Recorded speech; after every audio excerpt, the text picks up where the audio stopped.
सरकारी नौकरियों की तैयारी कर रहे युवाओं के लिए विधायक विजय मालाकार की बड़ी पहल। 7 अगस्त से शुरू होगा निःशुल्क शारीरिक प्रशिक्षण शिविर। सरकारी सेवाओं में भर्ती की तैयारी कर रहे युवाओं को शारीरिक रूप से सक्षम बनाने तथा उन्हें प्रतिस्पर्धात्मक परीक्षाओं के लिए बेहतर अवसर उपलब्ध कराने के उद्देश्य से रामकृष्ण नगर विधानसभा क्षेत्र के विधायक की पहल पर आगामी 7 अगस्त से एक निःशुल्क शारीरिक प्रशिक्षण शिविर का शुभारंभ किया जाएगा।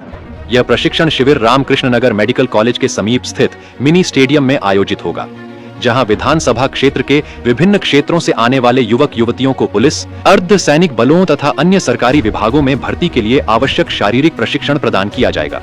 ध्यात हो कि इस पहल की शुरुआत पिछले वर्ष की गई थी, जिसे क्षेत्र के युवाओं का उल्लेखनीय समर्थन और उत्साह प्राप्त हुआ था। अनेक युवाओं ने नियमित प्रशिक्षण लेकर अपनी शारीरिक क्षमता में सुधार किया तथा विभिन्न भर्ती प्रक्रियाओं में भाग लेने का अवसर प्राप्त किया। इसी सकारात्मक अनुभव को ध्यान में रखते हुए इस वर्ष भी प्रशिक्षण शिविर का आयोजन किया जा रहा है, ताकि अधिक से अधिक युवा इसका लाभ उठाकर अपने भविष्य को नई दिशा दे सकें। मंगलवार को आयोजित एक पत्रकार वार्ता में गांधीनगर जीपी के अध्यक्ष सौरभ दास ने प्रशिक्षण शिविर की विस्तृत जानकारी साझा की। उन्होंने बताया कि आज के समय में पुलिस, सेना, अर्धसैनिक बल, वन विभाग, अग्निशमन सेवा तथा अन्य अनेक सरकारी विभागों में भर्ती के लिए शारीरिक दक्षता परीक्षा अत्यंत महत्वपूर्ण होती है। ग्रामीण क्षेत्रों के अनेक प्रतिभाशाली युवक युवतियों को उचित प्रशिक्षण के अभाव में कठिनाइयों का सामना करना पड़ता है। इसी आवश्यकता को ध्यान में रखते हुए विधायक विजय मालाकार के मार्गदर्शन में यह प्रशिक्षण शिविर आयोजित किया जा रहा है। उन्होंने बताया कि शिविर में अनुभवी प्रशिक्षकों द्वारा प्रतिभागियों को दौड़, शारीरिक सहन शक्ति, फिटनेस, अनुशासन, अभ्यास तथा भर्ती प्रक्रिया में आवश्यक अन्य शारीरिक मानकों के अनुरूप प्रशिक्षण दिया जाएगा। इसका उद्देश्य केवल युवाओं को शारीरिक रूप से मजबूत बनाना ही नहीं, बल्कि उनमें आत्मविश्वास, अनुशासन और प्रतियोगी भावना का भी विकास करना है, जिससे वे विभिन्न सरकारी नौकरियों की चयन प्रक्रिया में बेहतर प्रदर्शन कर सकें। सौरभ दास ने क्षेत्र के सभी इच्छुक युवक युवतियों से इस प्रशिक्षण शिविर में बढ़ चढ़कर भाग लेने की अपील करते हुए कहा कि यह पहल युवाओं के उज्जवल भविष्य और रोजगार के अवसरों को सशक्त बनाने की दिशा में एक महत्वपूर्ण कदम है।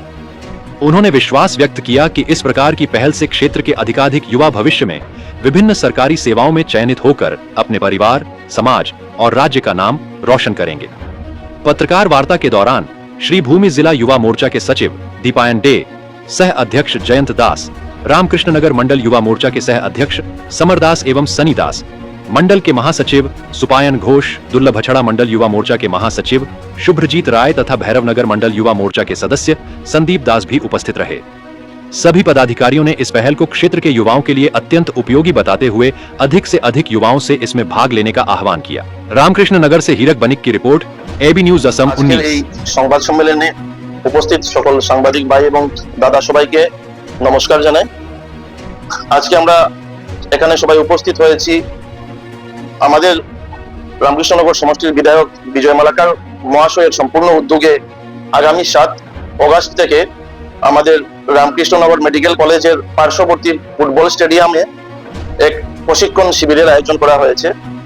উক্ত প্রশিক্ষণ শিবিরে যারা যারা পুলিশ, অগ্নিবীর, প্যারামিলিটারি, ডিফেন্সে যারা যাওয়ার জন্য প্রিপারেশন নিচ্ছেন সেই সকল যুবক যুবতীদেরকে যাতে আমরা 15 দিন ভালোভাবে প্রশিক্ষণ দিতে পারি এবং মাননীয় বিধায়ক বিজয় মালাকার মহাশয়ের একটা ইচ্ছা যে যাতে আমাদের সমষ্টি থেকে সবথেকে বেশি যুবক যুবতীরা চাকরি পায় এবং যুবক যুবতীরা যোগ্যতা অর্জন করতে পারে, সেই লক্ষ্যকে নিয়ে সম্পূর্ণ বিধায়ক বিজয় মালাকার মহাশয়ের উদ্যোগে এবং ভারতীয় জনতা যুব মোর্চা রামকৃষ্ণনগর সমষ্টির ব্যবস্থাপনায় আমরা আগামী 7 অগস্ট থেকে সেই ফিজিক্যাল ট্রেনিং ক্যাম্পের আয়োজন করেছি।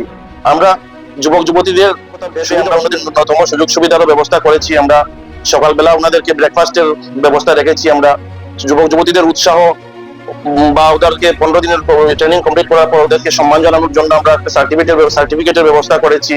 আমরা ইমার্জেন্সি বা কোনো দিকে চোট বা আঘাত লাগলে সেই যাতে ফার্স্ট এডের ব্যবস্থা আমরা সেখানে, মেডিকেলের ব্যবস্থা আমরা করেছি, পানীয় জলের ব্যবস্থা করেছি, আমরা সেখানে টয়লেটের ব্যবস্থা করেছি, যে যা লাগে সেগুলোর ব্যবস্থা আমরা করেছি। আপনারা জানেন আমাদের বর্তমানের যে জেনজি জেনারেশন, সেই জেনারেশন অনেক ট্যালেন্টেড জেনারেশন। সেই জেনজি জেনারেশনকে যদি আমরা সঠিক পথ দেখাতে পারি এবং সুন্দরভাবে আমরা যদি ওদেরকে পথ দেখিয়ে সুন্দরভাবে ফিজিক্যাল ট্রেনিং করাতে পারি, সেই জেনারেশনের মধ্যে অনেক ট্যালেন্ট আছে এবং আমরা সত্যি আমরা সেই জেনারেশনের উপর অনেক কনফিডেন্ট। আমরা সেই ফিজিক্যাল ট্রেনিং করাতে পারলে আমরা জানি যে সেই জেনারেশন থেকে অনেকগুলা চাকরি আগামী দিনে আমাদের রামকৃষ্ণনগর সমষ্টির যুবক যুবতীরা পাবে। আমি বিধায়ক বিজয় মালাকার মহাশয়কে ধন্যবাদ জানাই। গত বছরও সেই ফিজিক্যাল ট্রেনিং ক্যাম্পটা করেছিলেন। সেই যে ওনার একটা উদ্যোগ, সুস্থ এবং নেশামুক্ত সমাজ গড়ে সবল সুস্থ যুবক যুবতীদেরকে তৈরি করার যে ওনার যে উদ্যোগটা, সেই উদ্যোগটাকে আমি ধন্যবাদ জানাই। আমরা বিগত বছর যে আমরা ফিজিক্যাল ট্রেনিং ক্যাম্পটা করেছিলাম, সেই ট্রেনিং ক্যাম্প হয়েছিল দুর্লভছড়া এবং রামকৃষ্ণনগরে।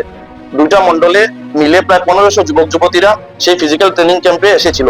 সেই ট্রেনিং ক্যাম্প থেকে আমাদের একটা উৎসাহ জেগেছে যে যুবক যুবতীদের এত বেশি আগ্রহ।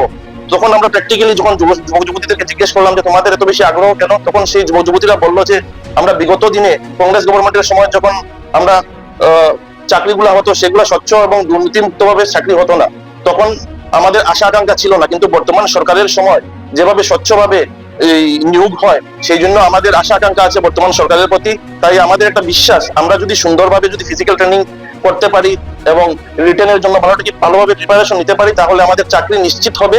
সেই আশাটুকু রেখে আমরা সেই ফিজিক্যাল ট্রেনিং ক্যাম্পে আমরা এসেছি। সেই যুবক যুবতীদের থেকে আমরা উৎসাহ পেয়েছি এবং এইবারও আমাদের বিধায়ক বিজয় মালাকার মহাশয়ের নেতৃত্বে আমরা ফিজিক্যাল ট্রেনিং ক্যাম্প করতে যাচ্ছি।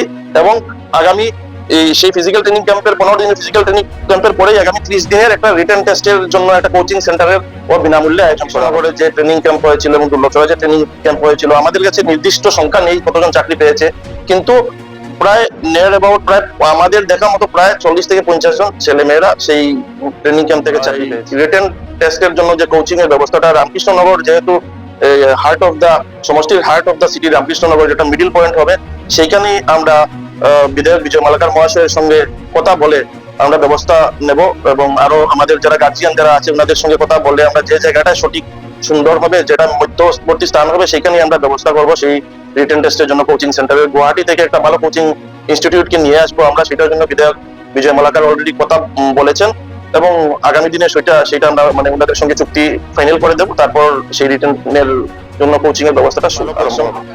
সেটা প্রশিক্ষণ শিবিরে সম্পূর্ণ আমাদের আসাম পুলিশের মাননীয় এসপি মহোদয় এবং আমাদের সিডিএসপি মহোদয় আমাদেরকে হেল্প করেছেন। এসপি মহোদয় এবং সিডিএসপি মহোদয় আমাদেরকে হেল্প করেছেন। আসাম পুলিশের বিশেষ প্রশিক্ষণপ্রাপ্ত শিক্ষক এখানে থাকবেন এবং সিআরপিএফ থেকেও বিশেষ প্রশিক্ষণপ্রাপ্ত ট্রেনার এখানে আসবে। এবং আমরা চেষ্টা করবো যাতে প্রাইভেট ইনস্টিটিউটের অনেক ভালো ভালো ট্রেনার আছে যারা ফিজিক্যাল ট্রেনিং করে, আমরা চেষ্টা করবো ওইখান থেকেও 1-2 জন শিক্ষক নিয়ে আসার জন্য। ওইখানে সম্পূর্ণ ফিজিক্যাল ট্রেনিং করানো হবে, এই running, long jump, high jump, এগুলো টেকনিক ব্যাপারে, তারপর ফিজিক্যাল কিভাবে ফিট রাখা যায়, ফিটনেস এর ব্যাপারে, এগুলো সম্পূর্ণ এগুলোই করা হবে এখানে। আর রিটেনের জন্য তো আমরা পরবর্তীতে 30 দিনের ফ্রি কোচিং আমরা দেখেন। প্রথমত ভারতীয় জনতা পার্টির সকল কার্যকর্তারাই সেবাই ধর্ম মনোভাব নিয়ে সবসময় থাকেন। জনসেবাই আমাদের মূল উদ্দেশ্য এবং আমরা আলাদা একটা শক্তি পাই আমাদের বিধায়ক বিজয় মালাকার মহাশয়ের তরফ থেকে। উনি যেভাবে সবসময় আমাদেরকে জনসেবার দিকে মনোযোগ দেওয়ার জন্য আমাদের উৎসাহিত যোগান, তা উনার থেকেই আমরা সেই উৎসাহটুকু পাই জনসেবা করার বা সেই যুবকদের সঙ্গে থাকার। বর্তমানের জেনারেশন, আমি আগেই বলেছি, জেনজি জেনারেশন অনেক ট্যালেন্টেড জেনারেশন। সেই জেনারেশনকে সঠিক পথ দেখানোটা আমাদের দায়িত্ব মনে করি। সেই জেনারেশনকে সঠিক পথ দেখালে আগামী দিনে আমাদের ভবিষ্যৎ অনেক উজ্জ্বল হবে। ভারতবর্ষ আবার জগৎ সেবার 6ষ্ঠ আসন নেবে, সেটা আমি বিশ্বাস করি।